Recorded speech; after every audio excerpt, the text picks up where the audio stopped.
নতুন নতুন ভিডিওর আপডেট পেতে জিএসএম ব্রো চ্যানেলটি সাবস্ক্রাইব করুন।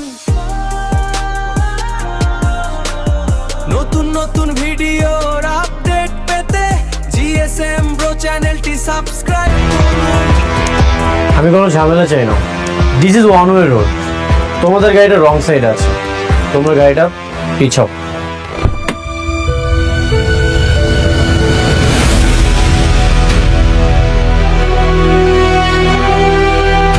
গাড়ি পিছাইবো না।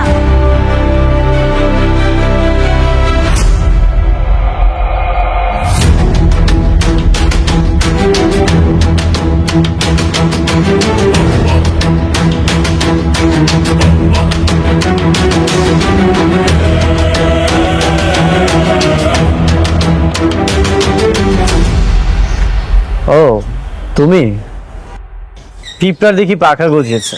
পিঁপড়ার না, এই মেঘলার পাখা অনেক আগেই গজাইছে, সেটা আপনি দেখতে পান।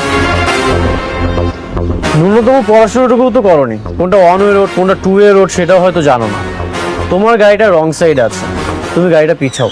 রাস্তা যেটাই হোক, আমি একবার কইলাম না আমার গাড়ি এক পাও পিছাইব, এটাই আমার শেষ কথা। নতুন নতুন গাড়িতে চড়ে কি অহংকার বেড়ে গেছে?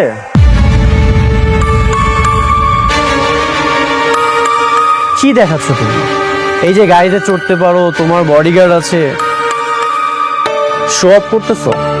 কি দেখাতে চাও তুমি? আপনার যেইটা খুশি আপনি ভাবতে পারেন, আমার কিচ্ছু আসে যায় না। দুদিন আগেও তো বস্তিতে ছিলে। বস্তির মানুষ যে নতুন গাড়ি পেলে অহংকার বেড়ে যায়, সেটা তোমাকে না দেখলে আমি বুঝতে পারতাম না। এতদিন শুধু শুনেই এসেছি। ও এখন বস্তির মানুষ? আপনি মনে হয় ভুলে গেছেন, এই বস্তিতেই আপনি খাইছেন, দাইছেন আর ঘুমাইছেন। বস্তির মানুষ যে মানুষ হয় সেটা ভুলা যাবে না, মনে রাখবেন।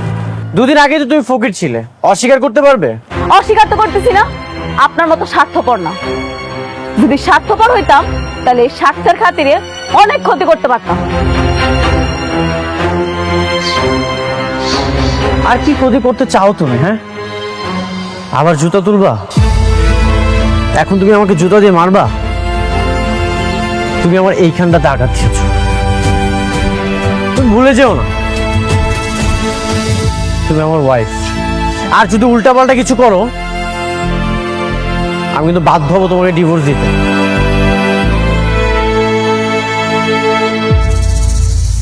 আর এমনিতেও আমি তোমাকে খুব দ্রুত ডিভোর্স দিয়ে দেবো। এভাবে একটা সম্পর্ক রাখা যায় না। আপনার মতো পুরুষ মানুষেরা কিছু পারেন আর না পারেন, ভালোবাসা মানুষের দুর্বলতায় আঘাত করতে পারে।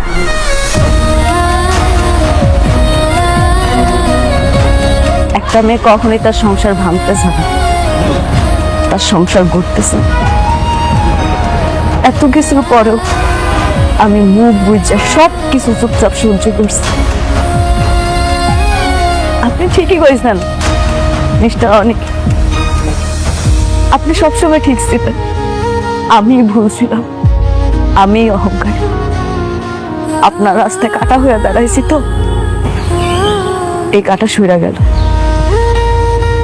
চলে দেখছি। আপনার রাস্তায় আপনি যান, চলেন আপনার। সব ডিল তো ফাইনাল, এখন শুধু সময়ের অপেক্ষা। কাজ করবো আর টাকা কামাবো। এবার আমি 100 কোটি টাকার মালিক হব। বাহ,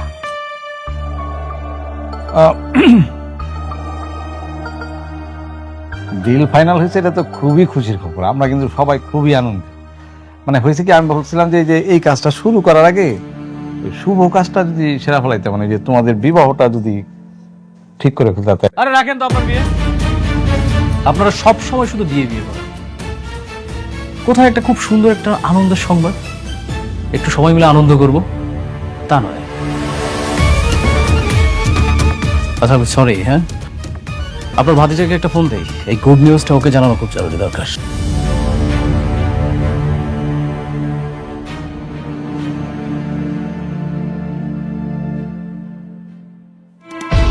তুই আমাকে কেন কল করেছিস?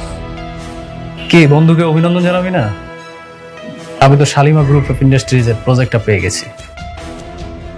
কি মিষ্টি খাবি না? মিষ্টি নিয়ে আসবো তোর জন্য। কেন কল করেছিস সেটা বল। কেন কল করেছি জানিস না? তোর বউ সেই প্রজেক্টটা তোকে না দিয়ে আমাকে দিল। একটা জিনিস কি জানিস, তোর বউ না তোর ভালো চায় না। এই বিষয়টা না আমার কাছে কেন কত যে আনন্দ লাগতেছে। আনন্দ হচ্ছে, এই আনন্দের অবশ্যই একদিন আমি জবাব দেব। শোন, তুই আমার একটা চুলও ছিটতে পারবি না।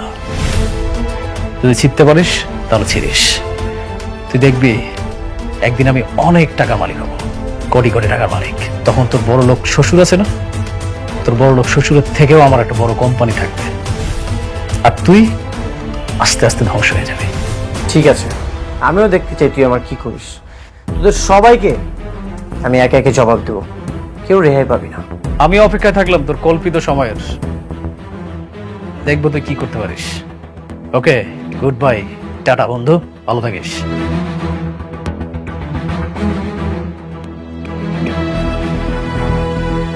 এভাবে তোমার শত্রুর সঙ্গে মিলে তোমার স্ত্রী তোমার ক্ষতি করলো, এখনো কি তুমি তাকে বউ বানিয়ে রাখবে? তুমি তাকে ডিভোর্স কি দেবে না? বললাম তো দিয়ে দিব। কবে দিবে? আমি তো তোমার মধ্যে কোনো ডিভোর্স দেওয়ার লক্ষণ পাচ্ছি না। আর কত সহ্য করবে? আমি আর সহ্য করব না, আজকে এর বোঝাপড়া হবে।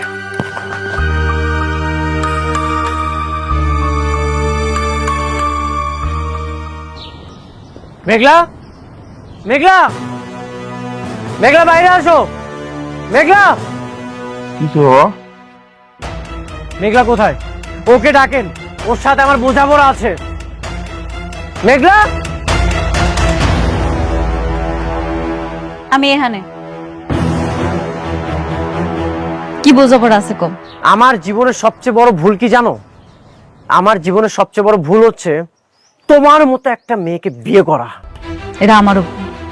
তোমার মতো কোটিপতির বিয়া কইরা আমি আমার জীবনটা শেষ করে ফেলাইছি। তোমার তো সৌভাগ্য যে আমি তোমাকে বিয়ে করেছি। আর এই যে আপনারা একটা অকৃতজ্ঞ। অকৃতজ্ঞ আমরা? কি করছি আমরা? আর তুমি আমাকে জন্য কি করছো?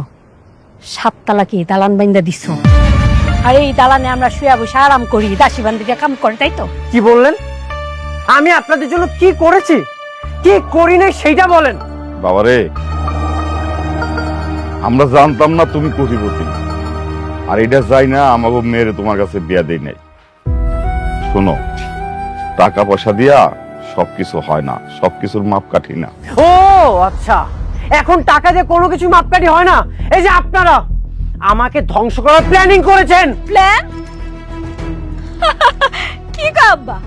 শোনো, তোমারে নিয়ে যে প্ল্যান করমু এই সময় আমগো নাই। সেই সময় আমাকে নিয়ে কেন থাকবে? এখন তো তোমার সব সময় নাইট ক্লাবের সেই রং বেরঙের মানুষদেরকে নিয়ে। এখন তো তোমার চলাফেরা বড় বড় অফিসার, বড় বড় পোস্টে যারা আছে তাদের সাথে। অনেক সামলা কথা কও। আমার বস্তিতে আইয়া তুমি আমারে অপমান করবা, তোমারে আমি ছাইড়া দেবো? এমন মাইয়া আমি না। তুমি নষ্টামি করে বেড়াবা আর আমি তোমাকে নিয়ে কিচ্ছু বলবো না, এটা তুমি কল্পনা করলে কিভাবে? আমি তোমাকে আজকে ফাইনাল ডিসিশন জানাতে এসেছি। ফাইনাল ডিসিশন আমি জানিয়ে দিই। ডিসিশন? কি কি ডিসিশন তুমি দিতে চাও শুনি? আমি তোমাকে ডিভোর্স দিতে চাই। আমি তোমাকে ডিভোর্স দিয়ে আমার ভুল থেকে আমি মুক্তি পেতে চাই। আমি সেই দিনই বুঝতে পারছিলাম, যেদিন তুমি আমার চোখের সামনে টাকার জন্য আরেকটা মেয়ের বিয়া করে ফেলাইছো। আমি তোমার সেই দিনই মুক্তি করে দিছি। এইভাবে না, আমার অফিসিয়াল ভাবে মুক্তি চাই। আমাদের যে কাজে বিয়ে পড়িয়েছিল তাকে বলেন সব ডিভোর্সের পেপার রেডি করতে। আমি আপনাদের সাথে কোনো সম্পর্কই রাখতে চাই না। আমাকে ধ্বংস করার জন্য নিজের ইজ্জতটা ব্যবহার না করলেও পারতে। তুমি যে এতটা খারাপ সেটা আমি কখনোই কল্পনা করিনি।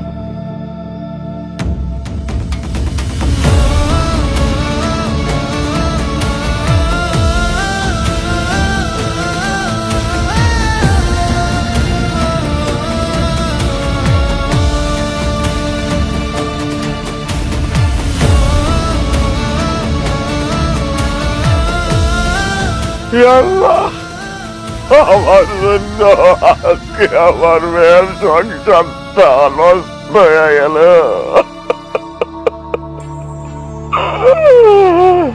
এই জন্য আমি দায়ী।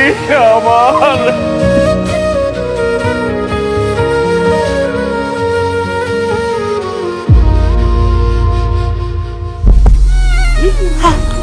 আল্লাহ বাবা কি হলো এটা? আমারে আর তোরা করে না আমারে।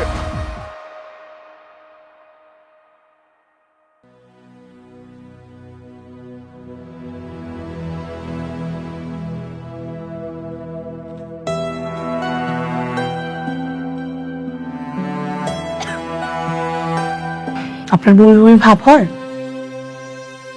আচ্ছা, খাওয়া দাওয়া রুচি আছে? বুঝতে পেরেছি।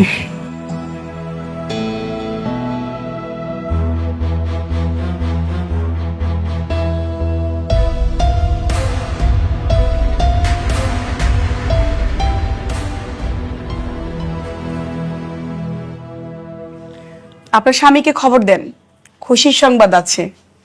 আপনার স্বামীকে বলেন মিষ্টি নিয়ে আসতে। কি সুখবর ডাক্তার সাহেব? নতুন মেহমান আসতে চলেছে, আপনি মা হতে চলেছেন। বাচ্চার বাবাকে বলেন মিষ্টি নিয়ে আসতে, মিষ্টি নিয়ে তারপর বাড়িতে যাবেন। কি কি আপনি এগুলা কি কইতাছেন?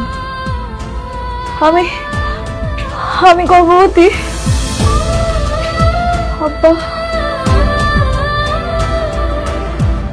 ম্যাডাম, আমার জামাইয়ের লাগে তো আমার কোনো যোগাযোগই নেই। মানে মানে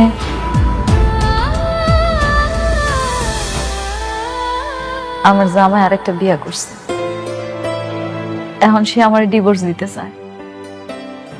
তাহলে তাহলে আমার সন্তানের এখন কি হইব? প্রেগনেন্ট অবস্থায় তো স্বামী স্ত্রী ডিভোর্স হয় না, আপনারা নতুন করে আবার সিদ্ধান্ত নেবেন। কিন্তু ওর জামাই তো ওর সাথে থাকে না, যে নতুন বিয়ে করছে সেই জায়গায় ওর জামাই থাকে, ওর নামই শুনতে পারে না। আপনার মেয়ে তো প্রেগনেন্ট, এটা আপনারা আগে জানতেন না, এখন যেহেতু জেনেছেন আবার নতুন করে সিদ্ধান্ত নেবেন, চিন্তা করবেন কিভাবে কি করবেন। না, সিদ্ধান্ত নেওয়ার আর কিছু নাই। আমার জামাইও চায়, আমিও চাই আমাকে ডিভোর্সটা হোক। কিন্তু প্রেগনেন্ট অবস্থায় তো ডিভোর্স হয় না, দেশের তো আইন কানুনের একটা ব্যাপার আছে, ওইটা তো মানতে হবে। আপনাদের সন্তানের কথা চিন্তা করে আপনারা হাজবেন্ড ওয়াইফ আবার নতুন করে ভাবেন, এত তাড়াতাড়ি সিদ্ধান্ত নেওয়ার তো কিছু নাই। ভাবা ভাবির আর কিছু নাই আপা। যেই মানুষটা আমার কথা একটা বড় চিন্তা না কইরা টাকার জন্য আরেকটা বিয়া করতে পারে, যে মানুষটা আমার ডিভোর্স দেওয়ার জন্য উল্টা কইরা লাগতে পারে, আর কোন মুখ নিয়ে ওই মানুষটার কাছে যাবো আপনি কোন? না, আমি আর যাব না। পৃথিবীতে তো এমন অনেক সন্তান আছে যারা জন্মের পর বাপ মা কাউরে দেখে না, তাই বলে তারা কি বড় হয় না, মানুষ হয় না? আমি আমার সন্তানের জন্য আছি, আমি ওরে বড় করব, ও জানবো ওর কোনো বাপ নাই। আপনারা যেটা ভালো মনে করেন, আমার যেটা ভালো বলার ছিল আমি বললাম।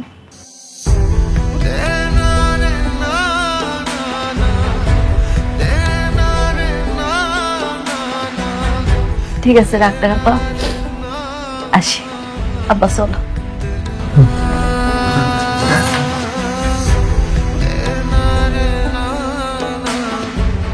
মারে, তুই জামাইরে তালাক দিস না।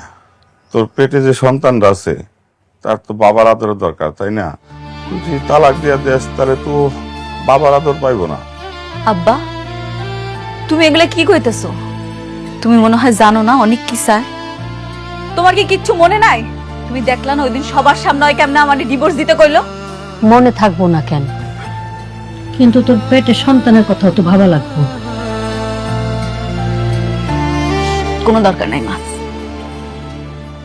কোনো দরকার নেই। যে মানুষটা আমার কথা একবারও চিন্তা না কইরা আরেকজনের বিয়া করতে পারছে, তার কাছে আমি ছোট হইতে চাই না। আমার ভাগ্যে যা আছে তাই হই। কিন্তু ডাক্তার যে কইলো পেটে বাচ্চা থাকলে নাকি স্বামী স্ত্রী তালাক হয় না। কোনো না কোনো ব্যবস্থা তো ঠিকই করতে হইব। দরকার পড়লে আমি উকিলের লগে কথা বলবো। মারে তুই একটু জামাই বাবাজির সাথে কথা বল। না, কোনো দরকার নেই। আমার পেটের সন্তানের কথা ওরা আমি কিচ্ছু করব না। সময় হলেও ঠিকই টের পাই। দেখ যেটা ভালো মনে করো।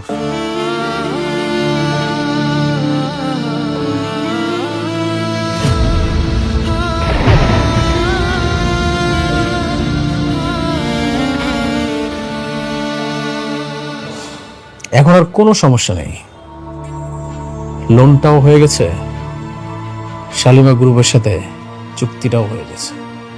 এখন শুধু কাজ শুরু করতে হবে, আর কাজ শেষ হয়ে গেলেই শত শত কোটি টাকা আমার পকেটে ঢুকবে। এটা ভেবে যে কি আনন্দ লাগছে। সবই ঠিক আছে, কিন্তু আমি আশ্চর্য হইতেছি একটা বিশেষ ব্যাপার। অনেকের বউ তোমার এই কাজটা দিছে, আমি কিন্তু ভাবছিলাম যে জেদের বসে তোমার শেষ পর্যন্ত সে কাজটা দিবই না। আমি একটা জিনিস বুঝতে পারছি না, কি? একটা বস্তির ফকির নিয়ে তার কথায় এত বড় একটা ডিল হয়ে গেল। আচ্ছা, ওই অফিসের মধ্যে ওর কাজটা কি? আরে কাজ যাই হোক, তোমার তাতে কিছু জানা দরকার নাই। তুমি কাজ পাইছো, লাভবান হইছো, তাই না? তা ঠিক বলেছেন। আমার মনে হচ্ছে কি জানেন, অনেকের সাথে জেদ করেই কিন্তু ও আমাকে কাজটা দিয়েছে, কারণ ওর সাথে তো এখন সম্পর্ক ওর শত্রুতা। অনেকের বউ ওর সাথে প্রতিশোধ নিচ্ছে। মেয়ে কামকে ভালো হইলে এলো। আচ্ছা সমস্যা কি, ওরা ওরা মারামারি করুক, আগের থেকে আমরা লাভবান।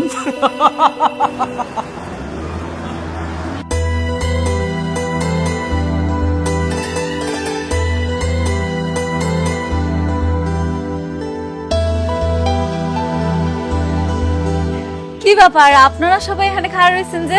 Madam, congratulations.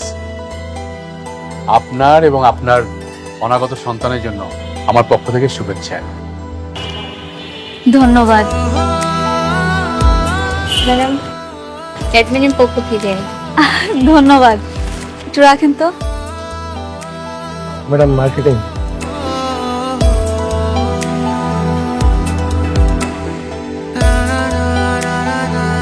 ধন্যবাদ। আপনারা সবাই আমার জন্য এত কিছু করছেন, আমি খুব খুশি। ম্যাডাম, উনি হচ্ছেন আলতাফ চৌধুরী, আপনার সাথে মিটিং করার জন্য এতক্ষণ ওয়েট করছেন। আসসালামু আলাইকুম। চলেন না ভিতরে চলেন, মিটিং এ যাই। আসেন রুমে আসেন। চলুন আলতাফ সাহেব। আপনারা এগুলো নিচে নিয়ে যান।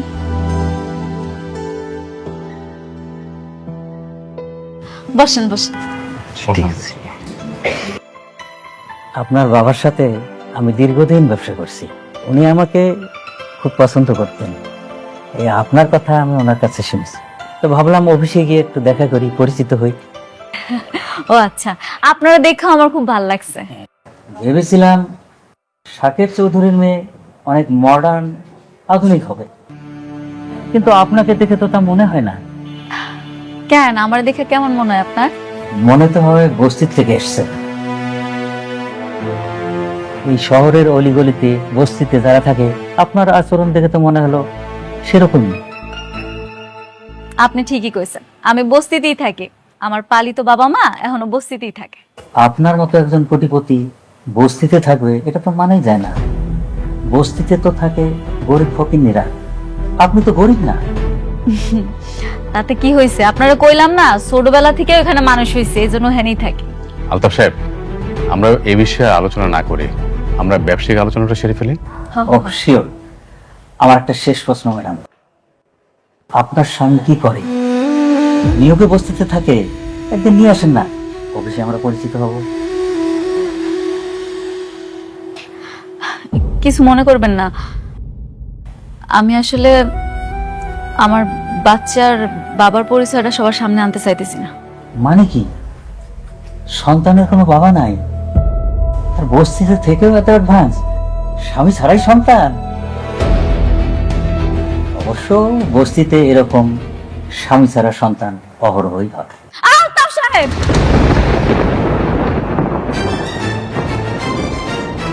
আপনি মুরব্বী মানুষ, আর তাছাড়া এই অফিসের সবচেয়ে পুরনো ক্লায়েন্ট। আপনার সাথে আমি খারাপ ব্যবহার করতে চাইতেছি না, ভালোই ভালোই বলতেছি। আপনি এখন আসতে পারেন স্যার। রিল্যাক্স, মাথা ঠান্ডা করেন। ম্যানেজার সাহেব, ম্যাডাম।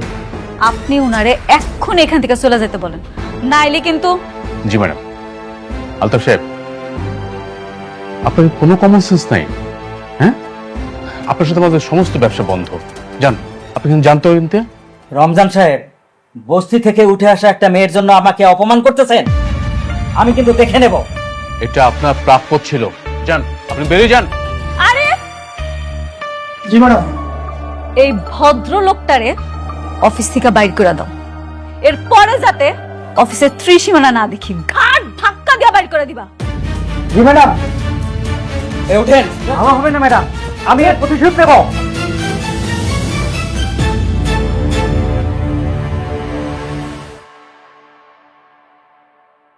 উনি আমাদের সাথে বিজনেস না করলে কয় টাকা লস হবে? না ম্যাডাম, কিচ্ছু হবে না, ব্যাপারটা আমি দেখব। সরি ম্যানেজার আঙ্কেল, আসলে আমি ওনার কথাগুলো নিতে পারি নাই। ম্যাডাম, আপনি উচিত শিক্ষা দিয়েছেন, এইসব লোকদের এরকম শিক্ষা দেওয়া উচিত।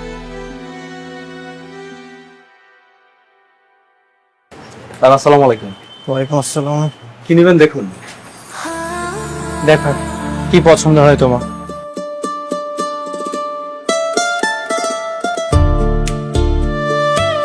এটা কেমন লাগে?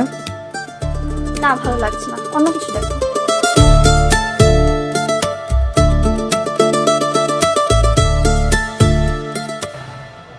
এটা তো খুব সুন্দর।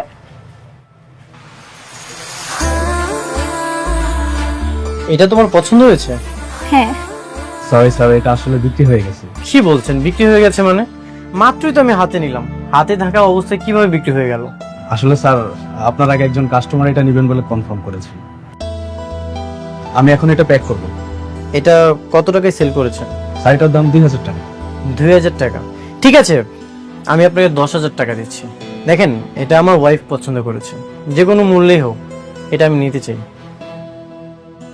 আসলে স্যার, সবকিছু তো টাকা দিয়ে কেনা যায় না, আর তাছাড়া এটা অন্য কাস্টমার নেবেন বলে কনফার্ম করেছে।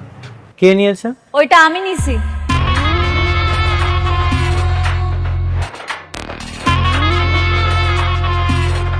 আপনি কাজ করুন, পেড করুন। হ্যাঁ জি স্যার, ব্যাক করে গেছে। চলো আমরা চলে যাই।